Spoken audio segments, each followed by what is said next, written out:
All right, without further ado, I'm going to introduce Greg Edwards, our president-elect, to introduce our speaker today. Thank you. Our speaker today is Diana Aslin.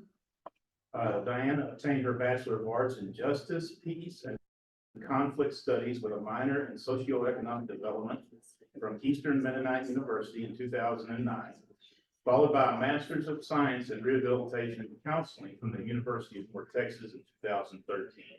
Rooted in social justice and advocacy, she has dedicated her career to empowering underserved populations and communities.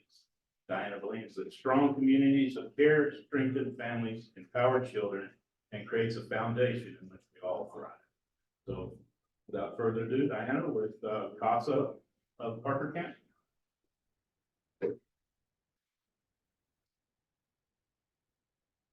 Okay. Hi, everyone. I'm Diana Aslin with CASA Hope for Children.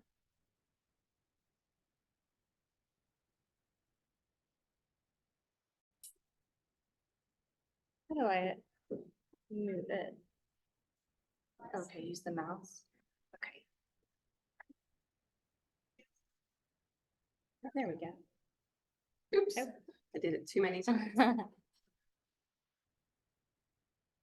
Okay, the mission at CASA Hope for Children is to recruit, train, and support volunteer court-appointed special advocates to advocate for the best interest of children and empower families in the child welfare system. What many people don't realize about CASA, because we are often confused with the Children's Advocacy Center, the CAC, is that we are primarily a volunteer organization. Over 80% of our workforce are volunteers. And we're community-based in the fact that children and families do not come to us, we go to them. And I'll go through that process of how we're appointed to a child. This shows our organizational structure. And so for our organization, it's our volunteer court-appointed special advocates that provide the direct services to children. What you see above them are volunteer coordinators. Those are paid staff, and they're there to support our volunteers in whatever it is they may need. So what does a court-appointed special advocate, or just advocate for short, do? When a child is removed by CPS and placed into the foster care system, a judge appoints a CASA, and the CASA program assigns an advocate to that child. We try to match that advocate to a child so that we see bonding.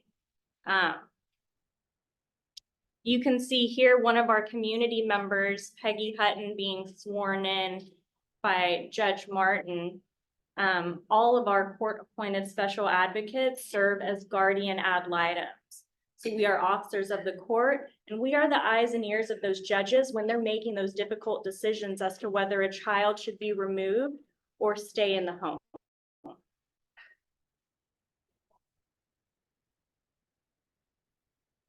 So our CASAs dedicate about 15 hours a month to the child or children they're serving, depending on the number of children on that case.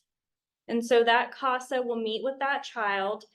Now, if the child is placed a certain number of miles away, they may not meet with the child monthly, face-to-face, but they will connect with them virtually.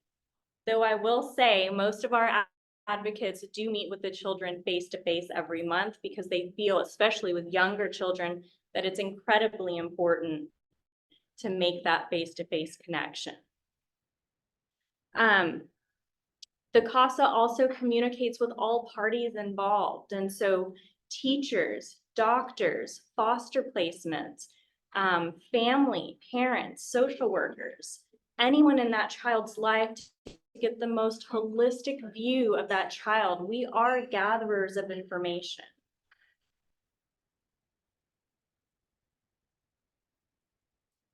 So we don't just provide legal advocacy, which is what a lot of people think we do. In gathering all that information, we identify gaps. And so we provide educational advocacy, safety advocacy, medical advocacy, in addition to writing court reports and having to testify in court on that child's behalf in their best interest. These are some of our advocates. I look at them and I can't help but smile. They're ringing a bell because every time a child obtains permanency, so either reunified with the parents, which is what we hope, if that's safe and in the best interest of that child, because every child innately wants to be with their mom and dad, and there's no denying that. And so we hope that the parents work the services and get healthy so that they can be the parents they want to be for those children. And that's what those children need. If not, the child may be adopted by a family member or a non-relative. And that's a success too. And so we ring a bell outside of our door every time that happens to celebrate permanency, stability, and that that child is in a safe and loving home. We are so proud of this statistic, and that's that we serve 100% of children in the foster care system in Parker and Palo Pinto counties. We work hard to make that happen. There's a challenge in that, and I want to address what that is. So since COVID, there has been a steep decline in volunteerism, not just for us, but for all organizations. But how it has affected us, well, in the past 3 years, we'll bring in 13 new volunteer advocates a year, but we're losing 20. So we're at a deficit, and that continues to be a struggle for us because we want to continue to serve 100% of children in the foster care system. Right now, we're serving 152 children with only 51 advocates. When we don't have enough advocates, in the earlier slide, you saw those volunteer coordinators. They step in and serve as court-appointed special advocates for those children so that we can ensure every child has a CASA.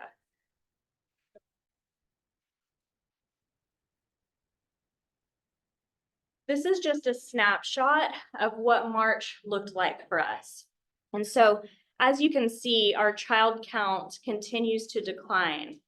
That's in part due to legislation that was passed in 2021 that meant that CPS had to, rewind. The child had to be in imminent danger, immediate danger in order for CPS to be able to remove a child from a home. So in turn, that caused a 40% decrease in the number of removals in the state of Texas, which means child abuse and neglect isn't decreasing. It means that CPS can't do their job when a child is in danger, because if that child is not in immediate danger, then they stay in that home. Can you tell us what the thought process behind that legislation was? Was it just a cost saving measure, or how did that get happened? Because from my perspective, that doesn't seem like a very beneficial for the children. Right. So there's kind of a pendulum, right, when it comes to child welfare. And so there are times when it's very strict and CPS makes maybe more removals than necessary. But then other times legislation swings the opposite direction. Parents' rights groups got involved and they said, you shouldn't intervene, or this is how I want to raise my child, or, this is an abuse, this is just punishment, it's just a spanking. So there's so many components and facets as to why the legislation would have changed.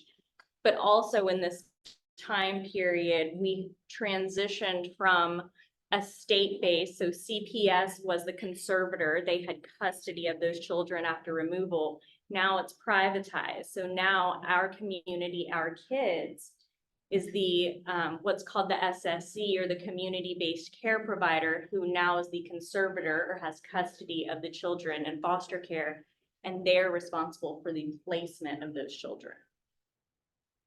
So it's a lot of change, and you know, it doesn't necessarily seem in the best interest of children at this point, which is why we need more advocates and more volunteers, because the more eyes that we can have on a child, the better. And you'll see too, in our annual comparison of child count, you can see how it's continuously declined from 2022, 2023, and 2024. In March, we had 2 new cases and attended 39 court hearings. In terms of closures, 44% of the children whose case was closed resulted in reunification. Another 44% were adopted by a non-relative, and then 11% of them were permanent managing conservatorship to a relative. So they were in the custody of a relative, but parents' rights haven't been fully terminated. It's a complicated system, y'all, I'll tell you that. So in terms of our volunteers, we are plateauing in terms of volunteer count, which is good. We're not decreasing significantly. But when you look over the past 3 years, it has been a steady decline. So in 2022, we had 72 active volunteers. Well, 2024, we have 52. So it's not where we want to be.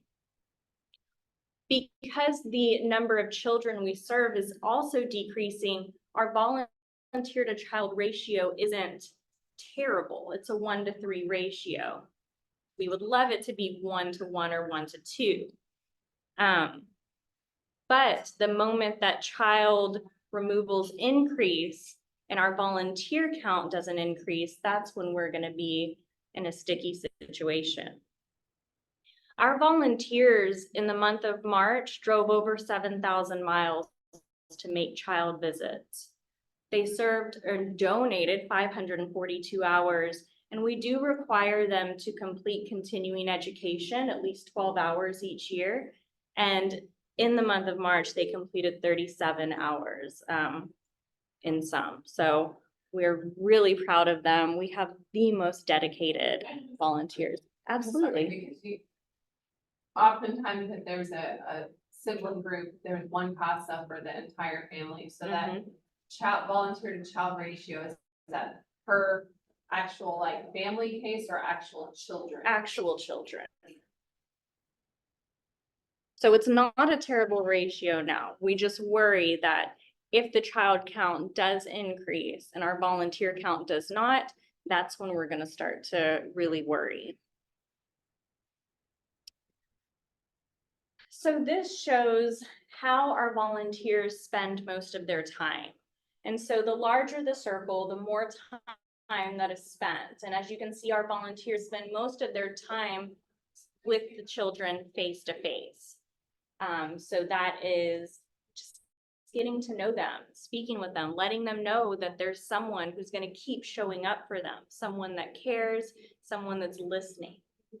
The other larger circles are contact with CPS or our community, our kids, because it's important that we approach this work as a team. It doesn't mean we always agree, but it does mean we're going to stay in communication for the best interest of that child. Volunteers are needed, and here's some other ways to serve. So requirements to be a CASA. We get a lot of people that think you have to be a teacher or a doctor or something in that helping profession, but that's not true. You have to be 21 years old, have a clean background, have 15 hours a month to dedicate at least, and be willing to commit at least 18 months. Now, A lot of cases last much longer than 18 months because a case lasts for as long as that child is in the foster care system. And you must have a heart for children. A lot of people say, well, I have a heart for children, but I don't think I could handle this work. I don't think my heart could handle it. There's not one advocate that we have that hasn't bonded with the child they served or cried over them or been furious over circumstances. It is a job where you have to let yourself feel, and you have to be able to choose showing up for that child over the ache that will live in your heart. And that's just part of it. There's no other way around that.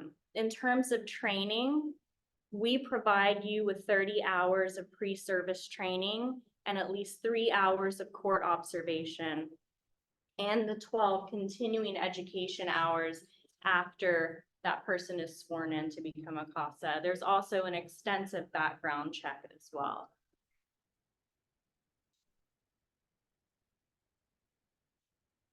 We also have a CASA ambassador program, and these are individuals that help us with fundraising, recruitment, volunteering at events, getting events ready, because we do have a small staff and we want our staff to be dedicated to our mission. But this is important work as well. Some of our ambassadors have transitioned into being an advocate, but they just needed to learn more about CASA, and this is a great opportunity to do so. There's also donations. So that QR code is linked to our Amazon wish list. And that Amazon wish list are our highest need items just from day to day. We provide birthday presents. We provide congratulatory gifts. We do whatever we can to make that child know that they are seen, they are heard, and they are loved. We'll be raising school supplies in July. Our teenagers love gift cards, being able to pick out something for themselves instead of maybe a hand-me-down or something picked out for them. There's some autonomy in that. We also have a breakfast with Santa in Weatherford and Mineral Wells every December, and every child that attends that event leaves with a gift. That is open to the community because we don't want to breach confidentiality with it just being for children in foster care. So it's open to all children. And yeah, everyone walks away with a gift, and we're really proud of that. We do provide, or our children provide us with their wish lists every Christmas. So last year we fulfilled, it was 162 wish lists, and that was due to our community. That's not something we could do alone. And it's just the most magnificent time of year. I mean, nothing fills your heart more. And those are our QR codes to donate or to learn more about volunteering in addition to our website. We also have a Facebook page, and it's CASA Hope for Children. And it's really helpful to follow our Facebook page or share our posts because that helps spread awareness that we're out there and we are showing up for these children. Are there any questions?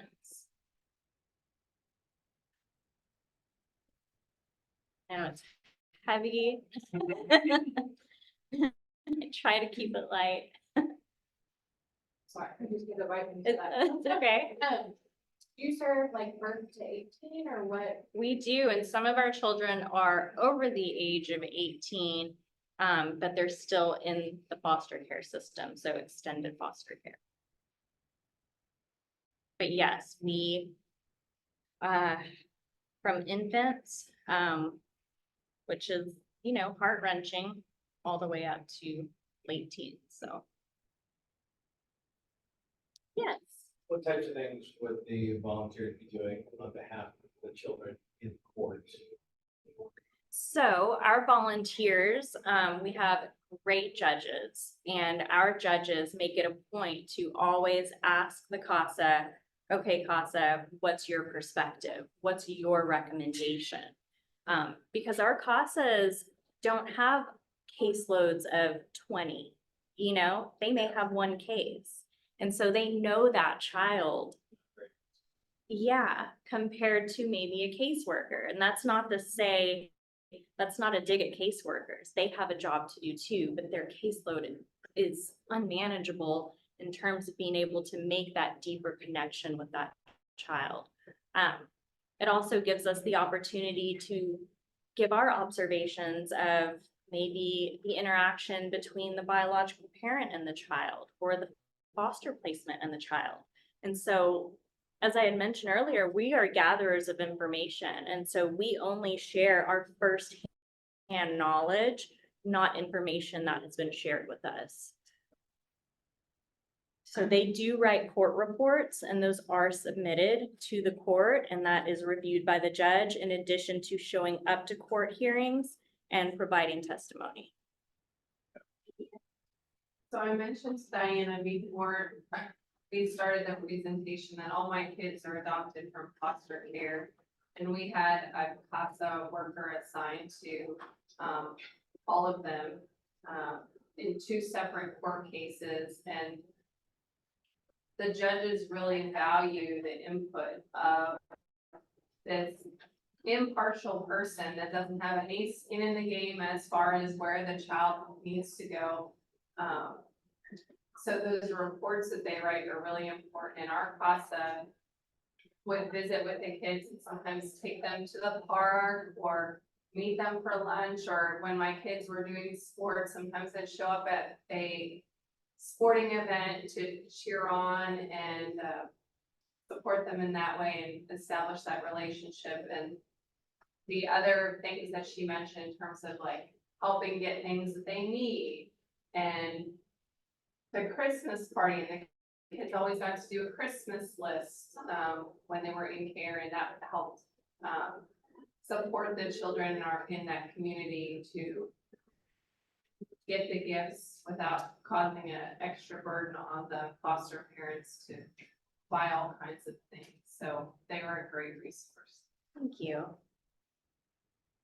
What are your biggest fundraisers throughout the year? We just did our clay shoot, so that's one of our larger ones. We've done a golf tournament. And in March, let's see, March 20th of 2025, we'll be doing our first red carpet gala. So, I dress.